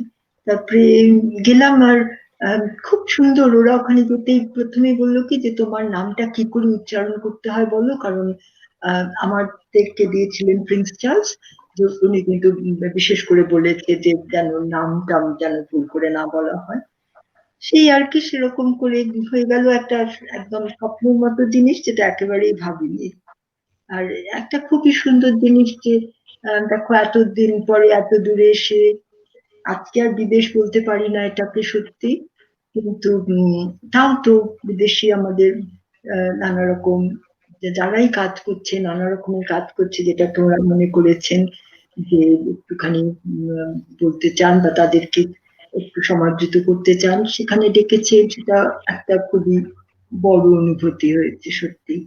যে এরা তো ঠিক আমাকে আলাদা করে কেউ চিনতেন না, তবে অবশ্যই এটা পাওয়ার পেছনে যারা আছে আমি তাদেরকেই আমার সবচেয়ে বড় নমস্কার জানাই, যাদের সঙ্গে আমি কাজ করেছি, এবং আমার নানা রকম বন্ধুরা, পিয়ার গ্রুপ, আমার পিয়ার গ্রুপ যারা, তারাই এটা আমাকে পাওয়ার জন্য আহ, তাদের উৎসাহেই এটা আমি পেয়েছি।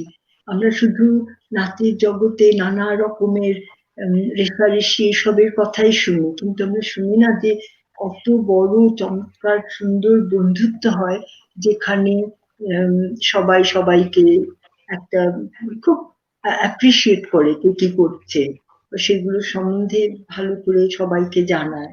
যে এটাই বলবো যেটা একটা অনেক বড় পাওয়া। আর কোথায় সবাই সাথে একসাথে কাজ করে নিয়ে যাওয়া, শুধু যে নৃত্যশিল্পী আপনি তা নন, আপনি তার সঙ্গে সবাইকে নিয়ে কাজ করেছেন, অনেককে দিশা দেখিয়েছেন, অনেককে ভালো রেখেছেন। তো এটা ভীষণ বড় পাওনা আমার মনে হয় সবার জন্য।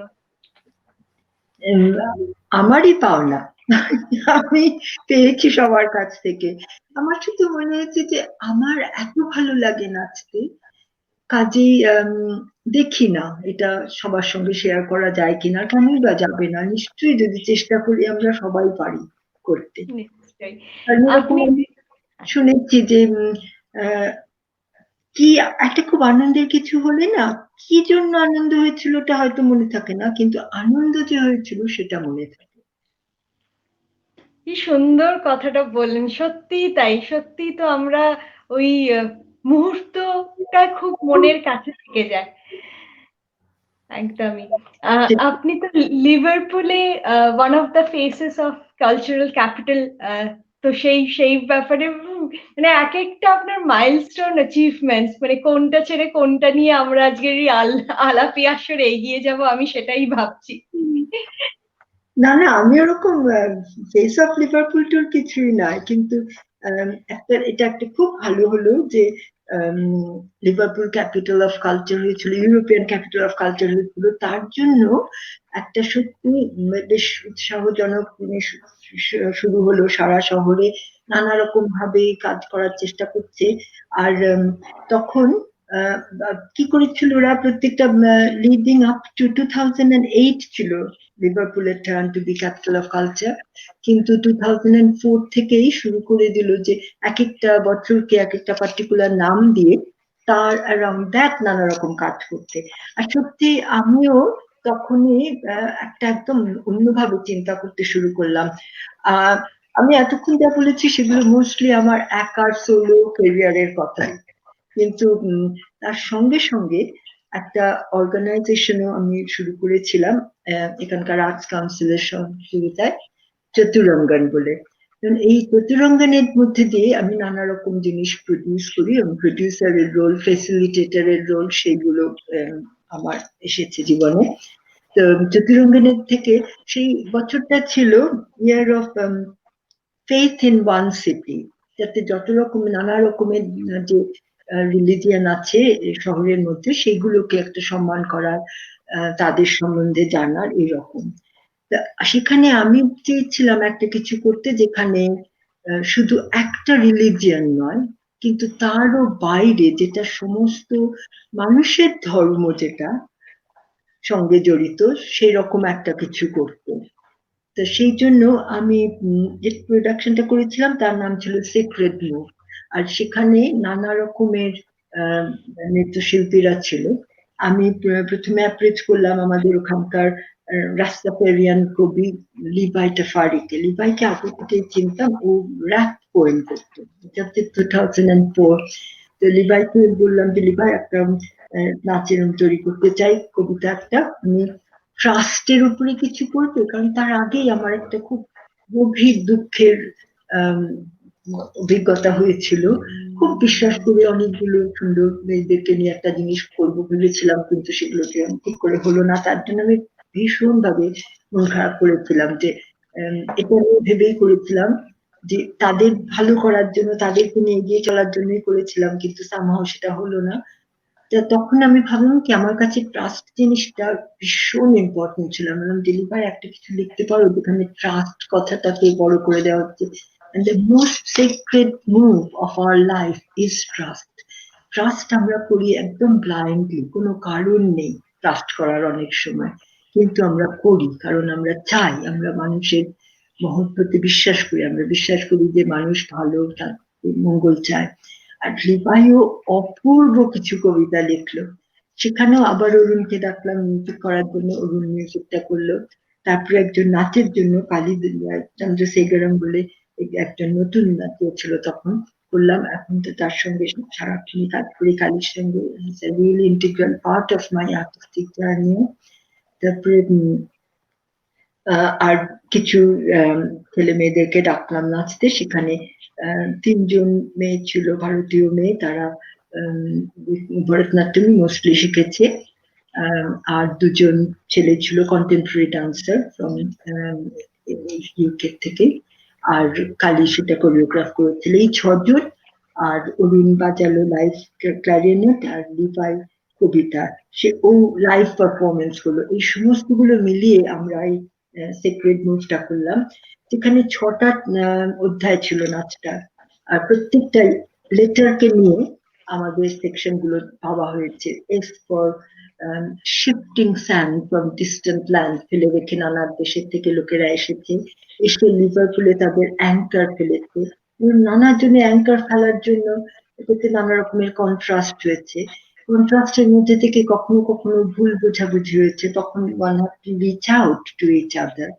সেরকম করতে করতে তারপরে এন্ডিওরেন্স, অনেক সময় ভুল বোঝাবুঝি হয়, তাই জন্য এন্ডিওর করতে হয়। আর তারপরে হচ্ছে we find the destiny, and the destiny is unity.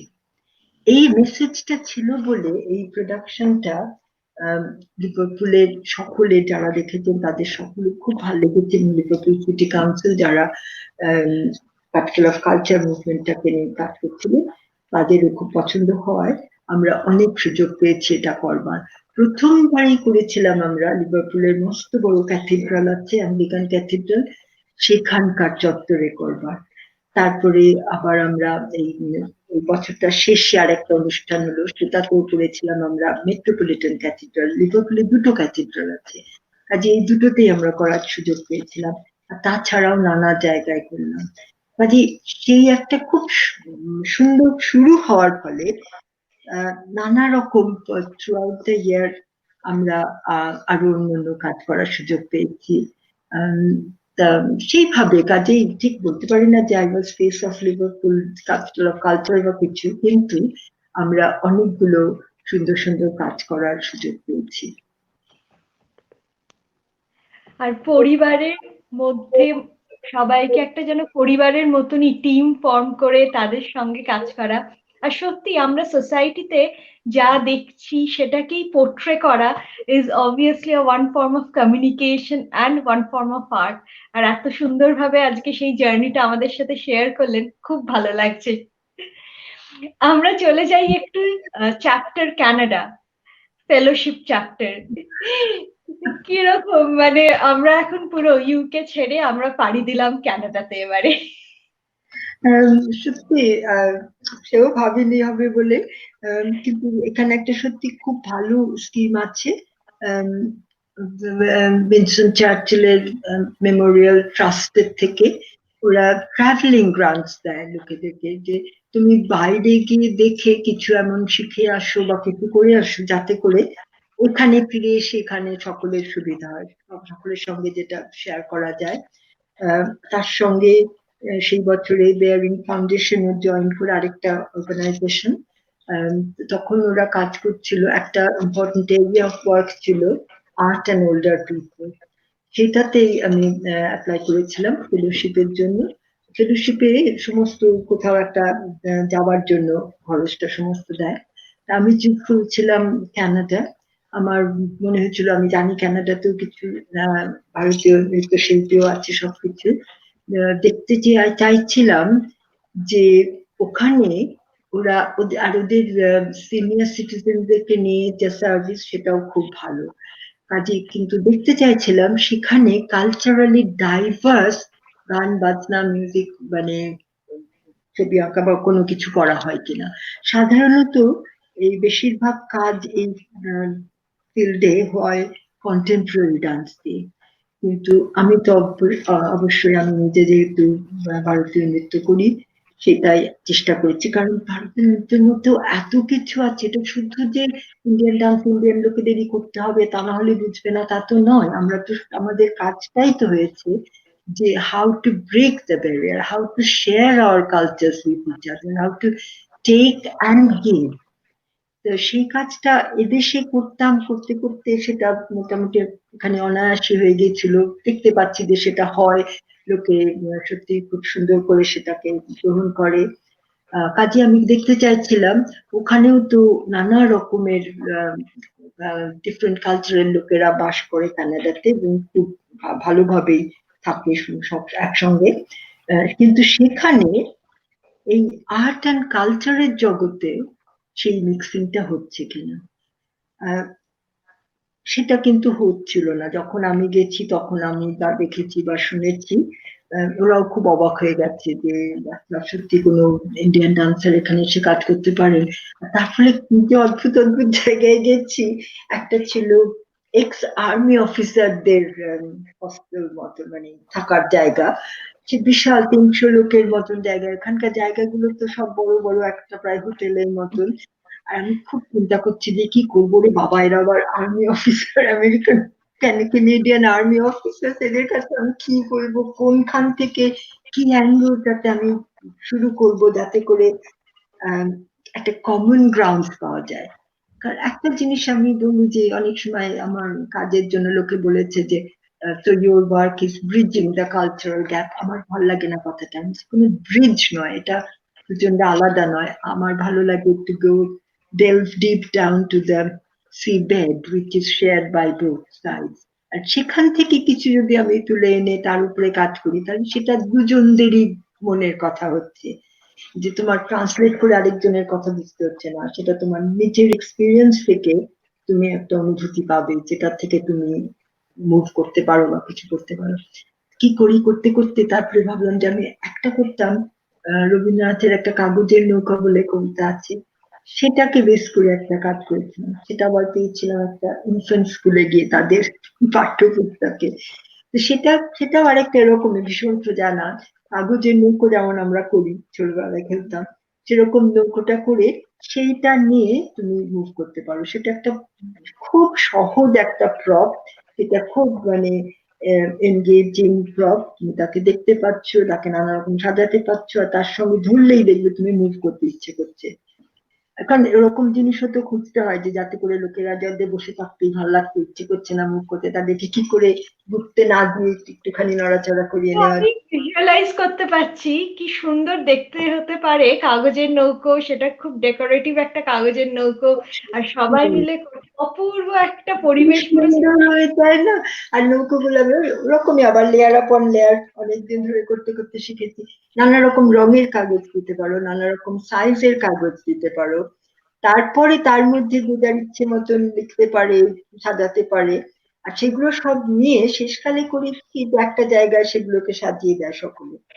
তার বাহ, মধ্যে একবার এক জায়গায় করেছিলাম, তখন একজন বলল যে হ্যাঁ সত্যি, এটা আমি ভাবছি এক একজনের এক এক রকমের সময় হয়। কেউ হয়তো খুব তাড়াতাড়ি করে এসে গেছে, কেউ অনেক ধীরে সুস্থে আসছে, কারো আসতে আসতে তখন জোয়ার চলে গেছে। না, জীবনের সঙ্গে এরকম কানেক্ট করে না, শুধু কাগজের কয়েকটা নৌকো পড়ে আছে মাটির মাঝখানে দেখে এরকম সমস্ত কথা বলছে না। কানাডায় অনেকেরই নিজেদের বোটস আছে, আর খুব মানে ওরা ওয়াটার স্পোর্টস পছন্দ করেন। কাজে এইটা নিয়ে করতে গিয়ে না আমি দেখলাম সেখানে এরকম বহু বহু বয়স্ক অনেক রিটায়ার্ড ভদ্রলোক ভদ্রমহিলা যারা রয়েছেন, সকলে একদম ছেলে মানুষের মতন মিলে গেলেন এটা করতে আনন্দ করে। এরকম আর কি সব নানা রকম জায়গায় খুব সুন্দর অভিজ্ঞতা হলো, খুব সুন্দর সুন্দর বন্ধুদের সঙ্গে আলাপ হলো। যারা আর অন্যরকম করছেন। খুব সুন্দর লাগলো যেটা বললেন যে সত্যিই তো মণিমাণিক্য তো পাওয়া যায় একদম সিবেডে, আর ওখান থেকেই মণিমাণিক্য তুলে আনাই বোধহয় সবাই মিলে, আর সেটাইতেই বোধহয় সব থেকে বড় আনন্দ। সেরকম। একটু চলে আসবো রিসেন্ট আপনার কোনো কাজে যেটা আপনাকে ভীষণ তৃপ্তি দিয়েছে।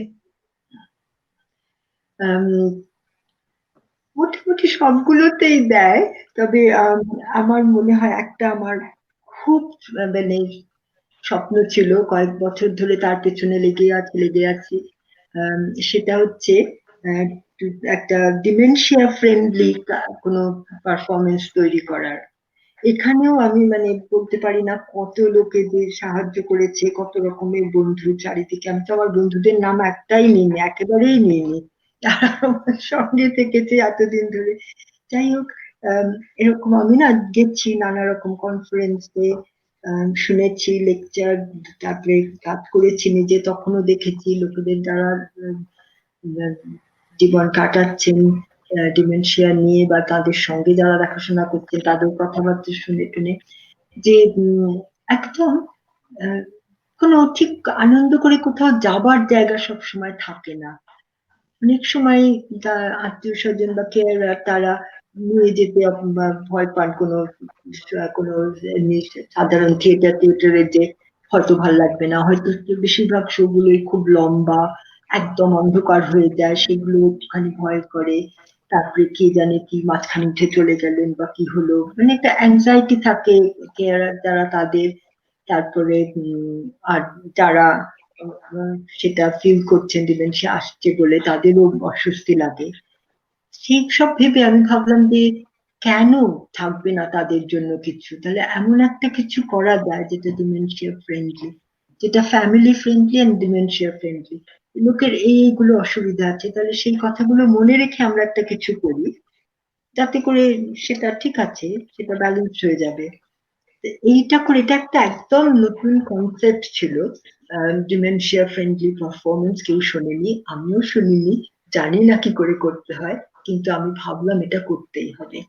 আরেকজন আছেন ভীষণ চমৎকার এক মহিলা, ক্যাথি গ্রিনব্ল্যাক।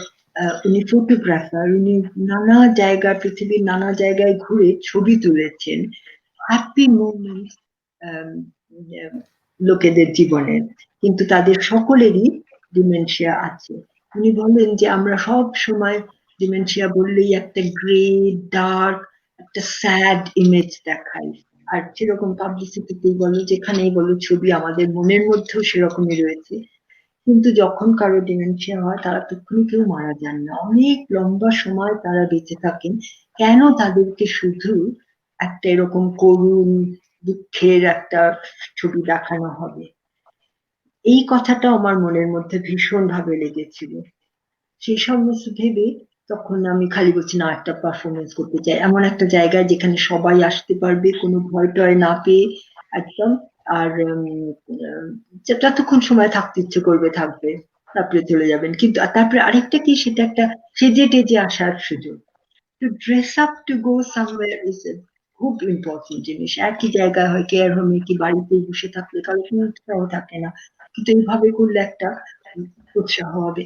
যাই হোক, লং স্টোরি শর্ট, এবং ভাবতে ভাবতে তারপরে এখানকার একটা আর্টস অর্গানাইজেশন আছে ব্লু কোট লিভারপুলে, তাদের সঙ্গে কথা বললাম যে আমি এখানে করতে পারি।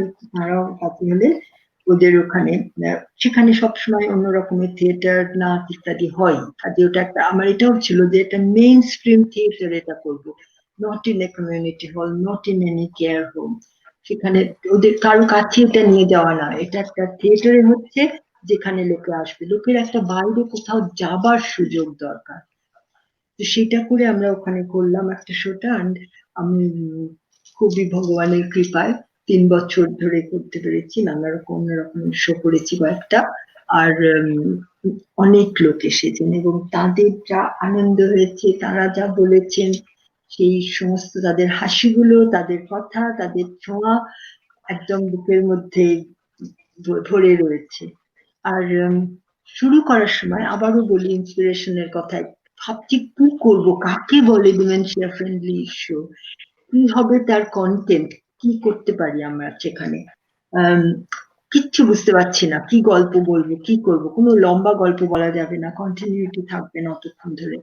কাজেই দেখতে দেখতে এই কাঠের বই দেখছিলাম, দেখতে দেখতে একটা ছবি দেখলাম, সেখানে এক দুজনে রাস্তা পার হচ্ছে একটা ছাতা নিয়ে, আর তার তলায় লেখা আছে যে বৃষ্টি পড়লে যেমন ছাতাটা ধরো টু প্রোটেক্ট সামওয়ান, সেরকম ভাবে যখন কারো ডিমেনশিয়া হলে তার মাথার উপরে ভালোবাসা দিয়ে তৈরি একটা ছাতা ধরতে হয়।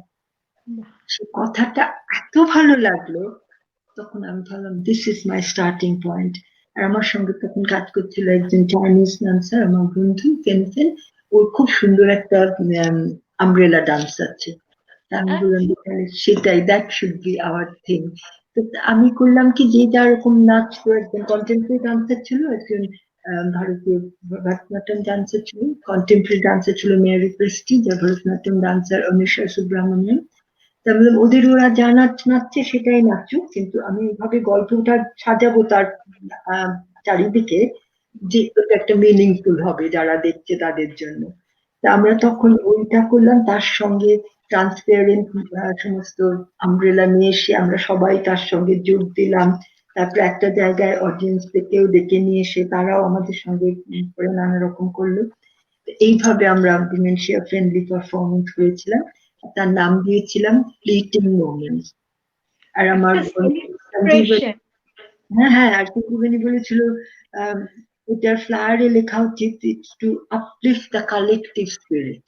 কালেকটিভ, কেউ একজনের শরীর খারাপ একজনের নয়, একজনের একরকমের জীবন তা নয়, আমরা সবাই ওখানে একসঙ্গে দেখতে এসেছি, and it was a show to uplift the collective spirit. কোথাও গিয়ে যেন মেসেজ রয়েছে কাইন্ডনেস এন্ড কম্প্যাশনের। আর কি সুন্দর সবাইকে ইনভলভ করে নিয়ে। আর আরো আমার যেটা ভালো লাগছে আন্টি, লেয়ার্স এর কথা আমরা যখন বলছিলাম, আর আস্তে আস্তে গভীর থেকে গভীরতরতে যাওয়ার যে এই প্রসেসটা, যে একটা প্রোগ্রামকে চিন্তা করে তাকে ডিজাইন করা, ন্যারো ডাউন করা, এত সুন্দর করে আপনি বোঝালেন। আমার নিজের মনে হচ্ছে আজকে আমি যদি কোনো আজকে একটা প্রজেক্টে কাজ করি, নতুন কিছু শুরু করি, আমার আপনার এই উপদেশ চিরজীবন আমার সঙ্গে থাকবে।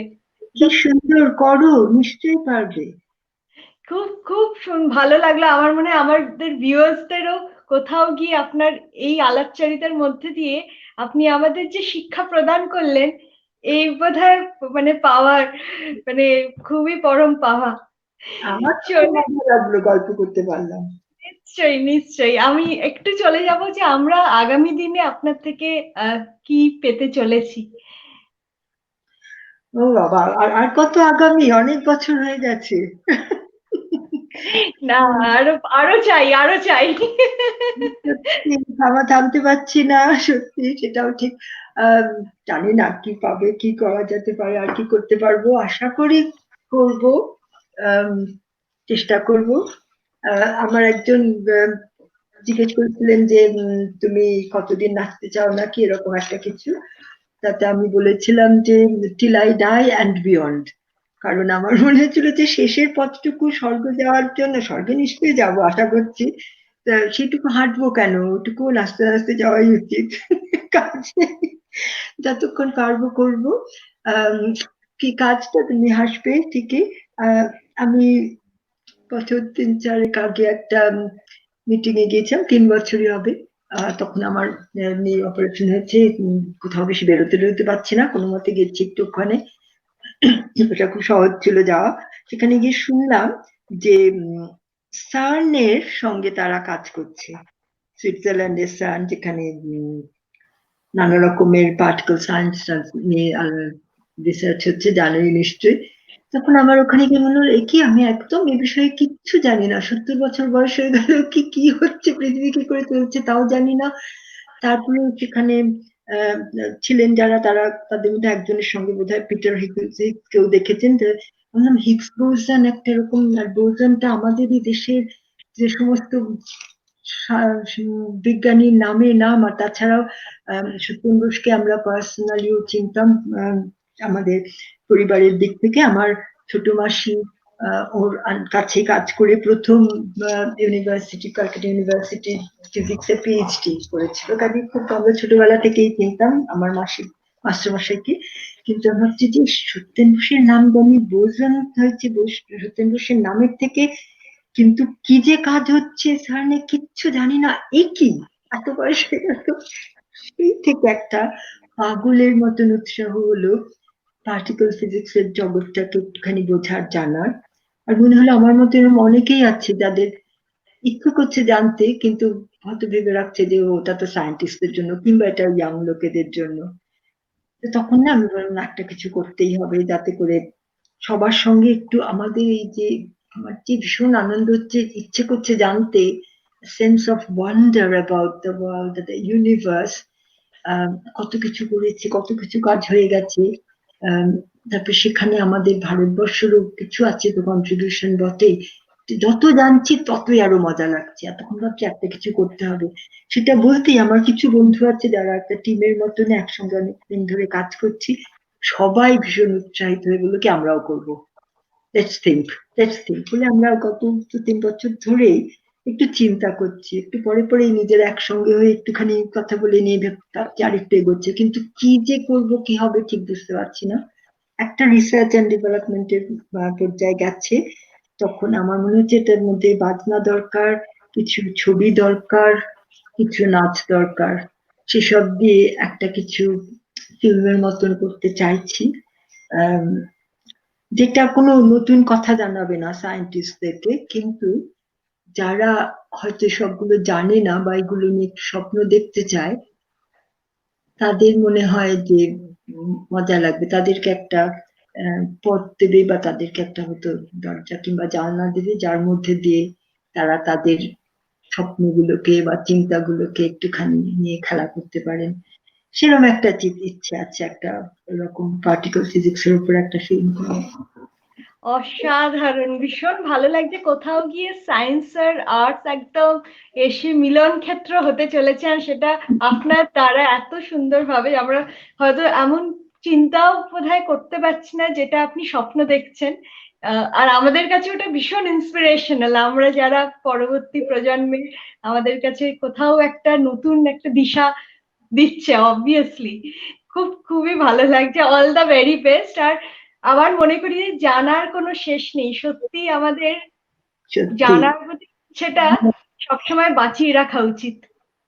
হ্যাঁ, সত্যি একটা না হলে কি করব, কথায় চিন্তাটা একটা প্রথম জায়গা দরকার তো অ্যাঙ্কার করার কাছে, যেখানে যা দেখি তার মধ্যে থেকে। আর আমার মনে হয় পৃথিবীটাকে রবীন্দ্রনাথ যেমন গানের সুরের মধ্যে দিয়ে পৃথিবীকে চিনতে চেয়েছিলেন, আমার সেরকম মনে হয় যে উম, নাচের মধ্যে দিয়ে যদি চিনতে পারা যায়, যেটা আমার ভালো লাগে সেটাকে কোনোভাবে নাচের মধ্যে দিয়ে ঠিক একটুখানি ধরতে না পারলে যেন আমি বুঝতে পারি না, সেই জন্য চলছে চেষ্টা। আমরা এরকম গল্পের মধ্যে দিয়ে আপনার থেকে এত কিছু শোনার মধ্যে দিয়ে একদম শেষ পর্যায়ে প্রায় চলেই এসেছি। কিন্তু আমি এই প্রশ্নটা আমার মনে হচ্ছে করেই ফেলি, যখন আপনার মেয়ের কথা এলো। আপনি বললেন উনি অভিনয় জগতের সাথে যুক্ত, আর সেইভাবেই আপনি আর আপনার মেয়ে দেখা করেছিলেন মিসেস ব্রাউনের সাথে একটি সাক্ষাৎকারের। তো সেই ইন্টারভিউর এক্সপিরিয়েন্স আর সেই যদি আমাদের সাথে একটু শেয়ার করে না। সেটা সত্যি একদম এক্সপিরিয়েন্স অফ এন এক্সপিরিয়েন্স। আর আমি তো বলি সবাইকে যে এত বছর ধরে নাচছি, এত কিছু কেউ আমাকে চেনে না, কিন্তু 10 মিনিট মিসেস ব্রাউনে দেখা গেল, তার থেকে জিজ্ঞেস করছে কেমন হলো। আম, সত্যি আমি একদম বিশ্বাস করতে পারিনি যখন আমাকে এসে আমার মেয়ে সু বললো যে ওরকম একটা ওরা প্রোগ্রাম করছে, মা আর মেয়ে, আর একটুখানি কুকারির ওপরে একটা কোনো ডিশ, যেটা আহ, যে সেলিব্রিটি তার ভালো লাগে, তার মার কাছে শেখা বা মার কাছে জানা, সেটা ওদের কুক ওখানে স্টুডিওতে রান্না করে দেবে। আর তারা সেলিব্রিটি এবং তার মা সেখানে থেকে নানা রকমের কথাবার্তা হবে। তো আমি তো কিছু সত্যি জানি না, চিনি না ওদেরকে এমন কিছু। আহ, কিন্তু ওরা আমার মেয়ের খুব বন্ধু। তো আমরা গেলাম, আর এত সুন্দর যত্ন করে রেখেছে, এত সুন্দর মানে শ্রদ্ধা করে কথাবার্তা বলা না ওদের, আমি সত্যি খুব অবাক হয়েছি। আমিও তোমাদের মতনই টেলিভিশনে যা দেখেছি ওরকম একটা কেউ অদ্ভুত ধরনের ফানি মতন একটা জিনিস। কাজেই আমার কোনো ধারণাই ছিল না যে কিরম প্রোগ্রাম হবে কি হবে। কিন্তু ওরা এত সুন্দর, এমন ভদ্র ব্যবহার, ওখানে গিয়ে দুজনেই মিসেস ব্রাউনি বলবো, তাহলে তুমি চিনবে না তাকে, এবং তার মেয়ে, যে তার স্ত্রী আসলে জেনি, ওরা দুজনে এসে, তারপরে ওর বোন, ওরা প্রত্যেকে এসে জনে জনে এসে আমাদেরকে আলাদা করে কথা বলে গেছে আমার সঙ্গে, আমার স্বামীর সঙ্গে দেখা করে থ্যাংক ইউ, আর যত্ন করে একদম কোথায় সেটে কোথায় যেতে হবে কি করতে হবে এই সমস্ত কিছু বলে দিয়ে।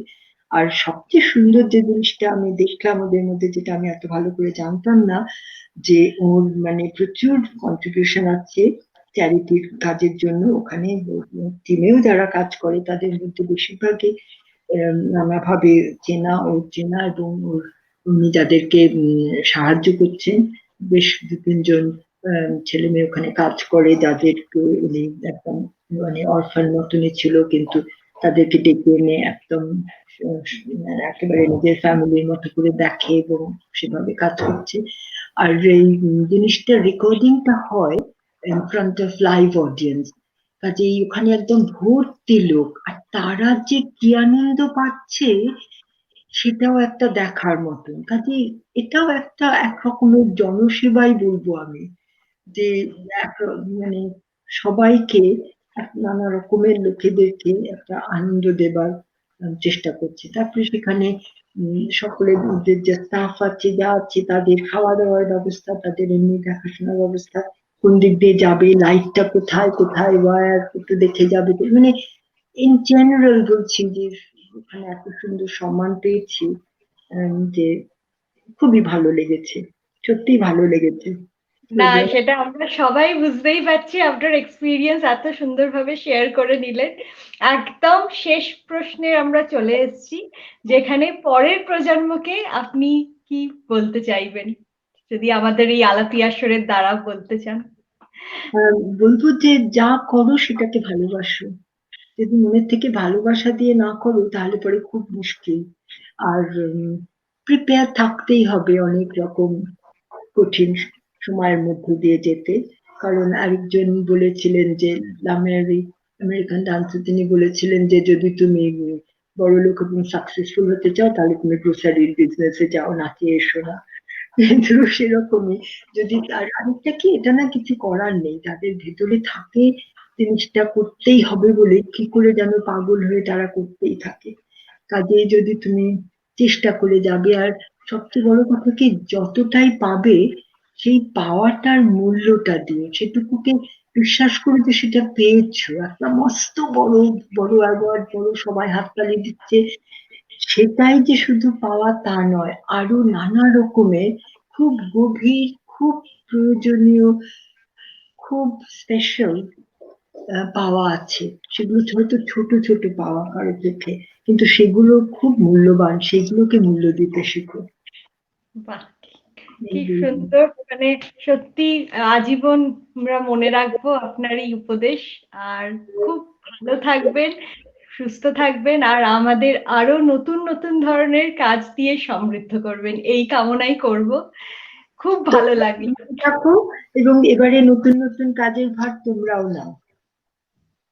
আশীর্বাদ, আশীর্বাদ করুন যেন আমাদের পরের প্রজন্ম সত্যি আমরা অনেকে ভালো কাজ করছেন, তেমনি ভাবে আমরা আরো ভালো কাজে আমরা করে যেতে পারি। খুব ভালো লাগলো। নমস্কার। আজকে এই বলেই শেষ করছি। নমস্কার। আজকের আলাপি আসর একদম জমে উঠেছিল। আমরা সমৃদ্ধ হলাম বিশাখা আন্টির নানান অভিজ্ঞতা থেকে। আশা করছি ওনাকে আমরা আগামী কোনো পর্বে আবার নিশ্চয়ই ফিরে পাবো। আর তখনই শুনে নেব বাকি সব ইন্সপায়ারিং জার্নিজ অ্যান্ড স্টোরিজ। কেমন লাগলো আজকের এপিসোড? নিশ্চয়ই জানাবেন। আমাদের আলাপি আসর দেখবেন, লাইক করবেন, ফলো করবেন, শেয়ার করবেন। সঙ্গে থাকুন, ভালো থাকুন। নমস্কার।